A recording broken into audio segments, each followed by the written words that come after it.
বাংলা বলছি চ্যানেলটি সাবস্ক্রাইব করুন এবং সমস্ত অনুষ্ঠানের আপডেট পেতে বেল আইকনটি অন করুন। নমস্কার, বাংলা বলছি চ্যানেলে আপনাদের স্বাগত। আগামী 29 মে অর্থাৎ বৃহস্পতিবার প্রধানমন্ত্রী নরেন্দ্র মোদী এই রাজ্যে আসছেন। হঠাৎ করে প্রধানমন্ত্রী নরেন্দ্র মোদী এই রাজ্যে আসার কারণ কি, এবং শুধু আসছেন তা নয়, যদি দেখা যায় যে আসার মধ্যে দুটি বিষয়, যে কেন আসছেন, না একটি প্রশাসনিক সভা করবেন আর একটি রাজনৈতিক সভা করবেন। প্রশাসনিক সভার দায়িত্বে রয়েছে প্রধানমন্ত্রীর দপ্তর এবং রাজনৈতিক সভার দায়িত্বে রয়েছে বঙ্গ বিজেপির টিম, যারা বঙ্গ বিজেপির তরফে এই রাজনৈতিক সভার আয়োজন করা হবে। হঠাৎ করে প্রধানমন্ত্রী নরেন্দ্র মোদী এ রাজ্যে কেন আসছেন? কারণ আমরা জানি যে আগামী 2026 এ রাজ্যের বিধানসভা নির্বাচন, আর ঠিক পহেলগাঁও কাণ্ডের পরে পাকিস্তানের বিরুদ্ধে যে প্রত্যাঘাত, এবং সেই প্রত্যাঘাতে যেভাবে সাফল্য পাওয়া গিয়েছিল, সেই সাফল্য আগামী দুটি বিধানসভা ভোট এ রাজ্যের যেমন আছে, তেমনি তার আগে রয়েছে বিহারে। এবছরের শেষ দিকেই বিহারে রয়েছে বিধানসভা নির্বাচন, একদিকে বিহার, তারপরে পশ্চিমবঙ্গ। তাই এখন থেকেই প্রচারে নেমে পড়তে চাইছেন নরেন্দ্র মোদী। এই আলোচনায় পরে আসবো, কিন্তু তার আগে আজকে রাজস্থানের বিকানিরে আমরা যেটা দেখলাম, যে প্রধানমন্ত্রী যেভাবে দাঁড়িয়ে রাজস্থানের সভা থেকে তিনি হুঙ্কার দিলেন, এবং যেভাবে তিনি এই অপারেশন সিন্দুরকে, আমরা বাংলায় সিঁদুর বলছি, কিন্তু হিন্দি বা ইংরেজিতে সেটা সিন্দুর, তো সেই অপারেশন সিন্দুরকে যেভাবে তিনি তার সাফল্যের সঙ্গে, অর্থাৎ পাকিস্তানের প্রত্যাঘাত তার সরকারের সাফল্য, এইভাবে পুরো বিষয়টাকে মিলিয়ে দিয়েছেন।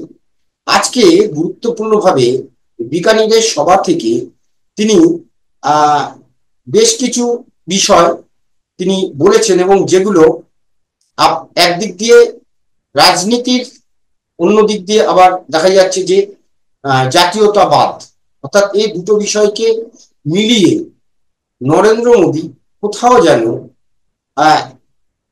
একাত্ম হতে চাইলেন। তিনি কি বললেন আমি ছোট ছোট করে বলছি, তারপরে মোদীর সেই অংশগুলো আপনাদের শোনাবো। তিনি বলছেন, ভারত মায়ের বুক চিতিয়ে দাঁড়িয়ে থাকবো, তার ভারত মায়ের সেবায় বুক চিতিয়ে দাঁড়িয়ে আছে, শরীরে রক্ত নয় গরম সিঁদুর বইছে। পহেলগাঁও সন্ত্রাসে 140 কোটি দেশবাসী আহত হয়েছিল, অর্থাৎ পহেলগাঁও কাণ্ডে, বৈশারণে যে ঘটনা ঘটেছিল, 26 জনকে হত্যা করা হয়েছিল 22 এপ্রিল। আর ঠিক তার এক মাসের মাথায়, অর্থাৎ আজ আমরা যখন প্রতিবেদন করছি 22 মে, ঠিক এক মাসের মাথায় মোদী যেভাবে রণহুঙ্কার ছাড়লেন, যেভাবে হুঙ্কার ছাড়লেন, সেটা কিন্তু আগামী দিনে রাজনৈতিকভাবে খুবই তাৎপর্যপূর্ণ। তিনি বললেন, সিঁদুর যখন বারুদে পরিণত হয়, তার পরিণতি কি হয় তা দেখলো গোটা বিশ্ব।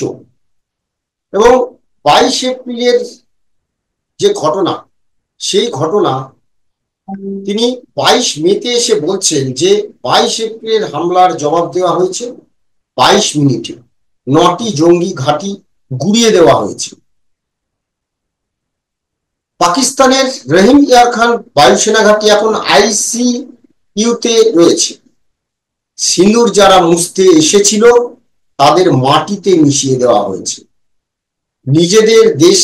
নিজের দেশকে কোনোভাবেই নত হতে দেব না। প্রথমে ঘরে ঢুকে মেরেছিলাম, এবার সরাসরি বুকে মেরেছি। এটা প্রতিশোধের খেলা নয়, এটা ন্যায়ের নতুন রূপ, যার নাম অপারেশন সিন্দুর। যারা নিজেদের অস্ত্রে গর্ব করত, আজ তারা হতাশায় ভুগছে। এই কথাটার মধ্যে দিয়ে কিন্তু এই যেটা বললেন, যে যারা নিজেদের অস্ত্রে গর্ব করত, আজ তারা হতাশায় ভুগছে, এটা কি চীনকে বলল? মানে আজকের বক্তব্যের মধ্যে, প্রতিটা বক্তব্যের মধ্যে প্রধানমন্ত্রী নরেন্দ্র মোদী একদিকে যেমন রাজনীতি, মানে দেশের রাজনীতির সঙ্গে নিজেকে সম্পৃক্ত করেছেন, অন্যদিকে জাতীয়তাবাদ বুঝিয়েছেন, পাকিস্তানকে হুমকি দিয়েছেন, আন্তর্জাতিক ক্ষেত্রে অর্থাৎ আন্তর্জাতিক ক্ষেত্রে অন্যান্য যে দেশগুলো রয়েছে তাদেরকেও কিন্তু একটা কথা তিনি বলে দিলেন যে যারা নিজেদের অস্ত্রে গর্ব করত আজ তারা হতাশায় ভুগছে। চলুন দেখে নিই নরেন্দ্র মোদীর সেই ভাষণের কিছু কিছু অংশ, যেখান থেকে আমি যা বললাম তার কিছু অংশ একবার শুনুন। 22 तारीख के हमले के जवाब में हमने 22 मिनट में आतंकियों के 9 सबसे बड़े ठिकाने तबाह कर दिए।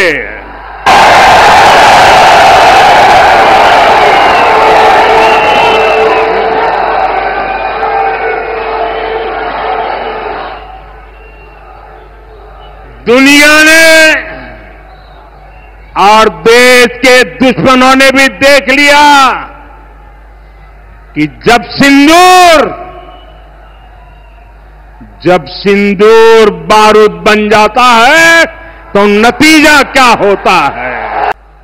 पहले घर में घुसकर किया था वार, अब सीधा सीने पर किया प्रहार है।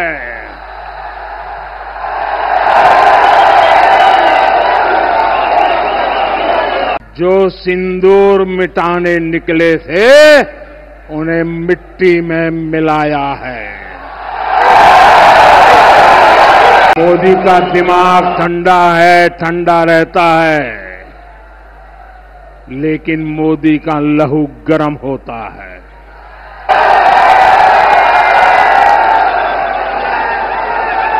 और अब तो मोदी की नसों में लहू नहीं, गरम सिंदूर बह रहा है। অর্থাৎ 22 এপ্রিলের জবাব 22 মিনিটে দেওয়া হয়েছে।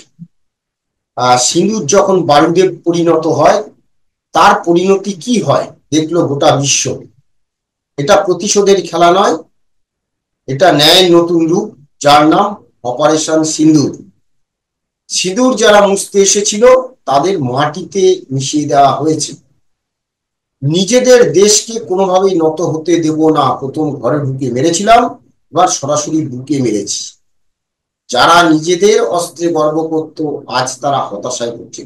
মানে এই প্রত্যেক কটা কথার মধ্যে কিন্তু নরেন্দ্র মোদী একদিকে যেমন পাকিস্তানকে হুঙ্কার ছাড়লেন, আন্তর্জাতিক যে সমস্ত দেশগুলো রয়েছে বিশ্বের অন্যান্য দেশকেও তিনি বুঝিয়ে দিলেন ভারত এখন আর পিছিয়ে নেই। তেমনই এ দেশের তার বিরোধী যে সমস্ত দল রয়েছে তাদেরকেও কিন্তু তিনি অনেক কথা এর মাধ্যমে বুঝিয়ে দিলেন যে শরীরে রক্ত নয় গরম সিঁদুর বইছে। মানে এই কথাটা মধ্যে কিন্তু এই ভারতবর্ষের যে সমস্ত মহিলা, যারা হিন্দু মহিলা, যারা সিঁদুর নিয়ে গর্ব করেন, সে মহিলাদেরও কোথাও একটা তিনি সেন্টিমেন্টে নিলেন, অর্থাৎ তাদের যে আবেগ, সেই আবেগে মোদী কোথায় যেন একটা টাচ করে গেলেন সিঁদুর দিয়ে। আর ঠিক তারপরে আগামী 29শে মে অর্থাৎ আগামী বৃহস্পতিবার নরেন্দ্র মোদী আসছেন আলিপুরদুয়ারে এই বঙ্গে 2026 নির্বাচন। আর সেই 26 নির্বাচনের প্রচার কি মোদী এই অপারেশন সিঁদুরের পরেই কি শুরু করে দেবেন? কারণ এইখানে তিনি বিকানিরে যেরকম করেছেন, দুটি সভা করেছেন, ঠিক তার পরের সপ্তাহে বৃহস্পতিবার আমাদের এই বঙ্গে এসেও দুটি সভা করবেন, একটি প্রশাসনিক সভা, একটি রাজনৈতিক সভা। প্রশাসনিক সভা থেকে বেশ কিছু প্রকল্পের উদ্বোধন হবে। এবং আজকে যখন আমরা প্রতিবেদন করছি বৃহস্পতিবার, বিকানির, রাজস্থানের বিকানির থেকে প্রধানমন্ত্রী প্রায় 100-র বেশি অমৃত ভারত স্টেশন উদ্বোধন করেছেন। আর এই অমৃত ভারত স্টেশনের মধ্যে চারটি স্টেশন কিন্তু এই বাংলার জন্য বরাদ্দ হয়েছে। এবং সেই 4টি স্টেশনও কিন্তু আজ থেকে অমৃত ভারত স্টেশনের যে ক্রাইটেরিয়া গুলো আছে, মানে যে সুযোগ সুবিধাগুলো আছে, সেগুলো কিন্তু পাবে। রাজ্যে বিধানসভা নির্বাচন আর কয়েক মাস, আর তার আগে প্রধানমন্ত্রী এই সফরের কারণ নিয়ে রাজনৈতিক মহলে কৌতূহল তৈরি হয়েছে, বিশেষত অপারেশন সিন্দুরে ভারত পাক সামরিক সংঘাতের পর প্রধানমন্ত্রীর সফর কিন্তু একটা তাৎপর্যপূর্ণ। রাজ্য বিজেপি যে সূত্রে যা খবর জানা যাচ্ছে যে পশ্চিমবঙ্গে প্রধানমন্ত্রী তো বটে, বিভিন্ন রাজ্যের জন্য একাধিক প্রকল্পের সূচনা আগামী বৃহস্পতিবার করবেন। অর্থাৎ বিকানির থেকে যেভাবে করেছেন এখান থেকেও এই রাজ্যের পাশাপাশি পশ্চিমবঙ্গের জন্য বেশ কিছু প্রকল্প এবং সেই সঙ্গে সারা ভারতবর্ষের অন্যান্য রাজ্যেরও বেশ কিছু প্রকল্প ওই প্রশাসনিক সভা থেকে তিনি করবেন। তবে প্রশাসনিক সভাটি এখন কোথায় হবে তা স্পষ্ট নয়, সেটা প্রধানমন্ত্রী যে সচিবালয় তারাই দেখছে বলেই জানা গেছে। আর অন্যদিকে আলিপুরদুয়ার এই সভার একটা গুরুত্বপূর্ণ কারণ সেটা হচ্ছে যে সম্প্রতি দেখা গেছে যে বাংলাদেশের সঙ্গে ভারতের সীমান্ত নিয়ে প্রায় 24,000 কিলোমিটার বা 2400 কিলোমিটার, 2400 কিলোমিটার একটা সীমান্ত রয়েছে। তার মধ্যে এখনো প্রায় 1000-এরও বেশি, প্রায় 1400 মতো কিলোমিটার সীমান্তে কিন্তু ডিসপুট রয়েছে, অর্থাৎ কাটা তারের বেড়া নেই। ডিসপুট বলতে কাটা তারের বেড়া বা সীমান্তে খোলা সীমান্ত এরকম 400 কিলোমিটার, ভুল বললাম আমি, 400 কিলোমিটার মতো। তো সেই জায়গা থেকে বাংলাদেশ থেকেও ক্রমশ নানা রকম হুমকির কথা শোনা যাচ্ছে এবং বাংলাদেশের বেশ কয়েকটি সীমান্ত এবং যে বর্ডার, সে বর্ডার কিন্তু এই উত্তরবঙ্গের বেশ কয়েকটি বর্ডার রয়েছে।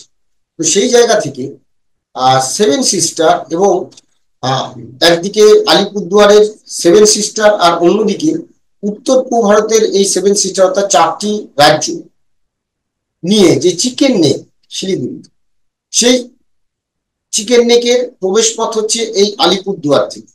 তো এইখানে সভা একটা গুরুত্বপূর্ণ তাৎপর্য রয়েছে, আর কি গুরুত্বপূর্ণ তাৎপর্য রয়েছে এখানে সভা করার মধ্য দিয়ে, এবং আন্তর্জাতিক ভাবেও এটা একটা গুরুত্বপূর্ণ বিষয়। ফলে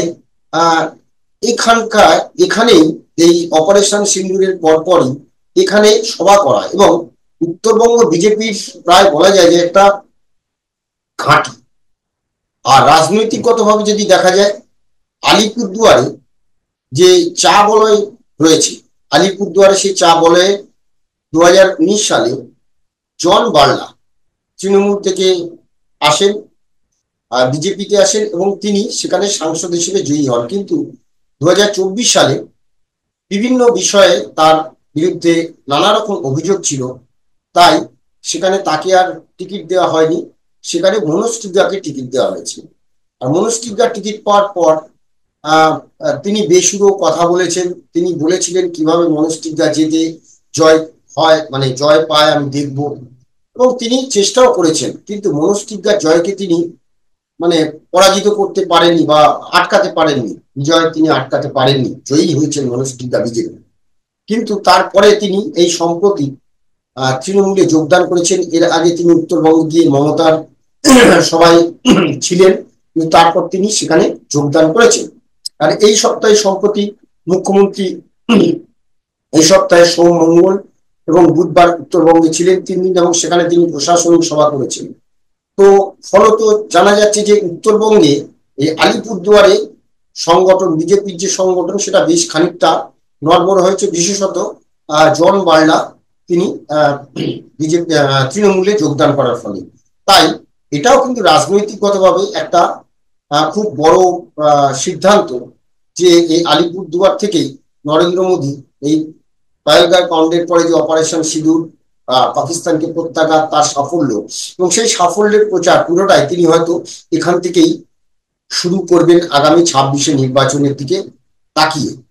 এখন দেখার যে প্রধানমন্ত্রী নরেন্দ্র মোদী বৃহস্পতিবার এসে কি বলেন এবং উত্তর পূর্বের যে গুরুত্বপূর্ণ 7টি রাজ্য অর্থাৎ চিকেন নেক, সেই চিকেন স্নেক নিয়ে বাংলাদেশের তরফে হুমকি শোনা যাচ্ছে যে আরাকান ভ্যালি বা এই এই এই এই গুরুত্বপূর্ণ জায়গাগুলোতেও যাতে চিকেন নেককে ডিস্টার্ব করা যায়, হ্যাঁ, একদিকে চীন, অন্যদিকে পাকিস্তান, আবার আমেরিকা, এই যে পুরো মানে আহ, বিষয়টা বাংলাদেশের ওপর চেপে বসছে, এবং বাংলাদেশের এখন কোনো স্থায়ী সরকার নেই, সেখানে অন্তর্বর্তী সরকার।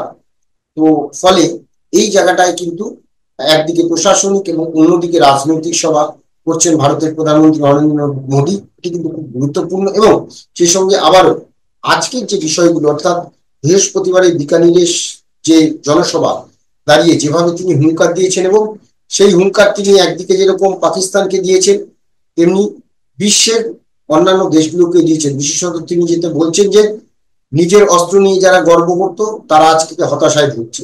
এটা কিন্তু খুব বড় কথা। মানে এটা তিনি কাকে বললেন? এটা কি তুরস্ককে বললো? এটা কি তিনি ফারে টুরে চীন এবং সেই সঙ্গে আমেরিকাকেও বুঝিয়ে দিলেন যে ভারতের অস্ত্র বিশ্বের অন্যান্য বড় বড় দেশের অস্ত্র থেকেও কম যায় না। ভারত এখন স্বনির্ভর, আত্মনির্ভর। সেই আত্মনির্ভর ভারতের কথা বলেও কিন্তু তিনি তা বুঝিয়ে দিতে চাইলেন। এখন দেখার যে আগামী বৃহস্পতিবার নরেন্দ্র মোদী কি বলেন, আমাদের নজর সেদিকে থাকবে। তবে এই বঙ্গের ভোটের উত্তাপ যে শুরু হয়ে গেল তা এক কথা বলাই যায়। আমাদের এই আলোচনা নিয়ে আপনাদের মতামত কমেন্টস বক্সে জানানো রাখবেন। ভালো লাগলে অবশ্যই লাইক দিবেন। সবাই ভালো থাকবেন। নমস্কার।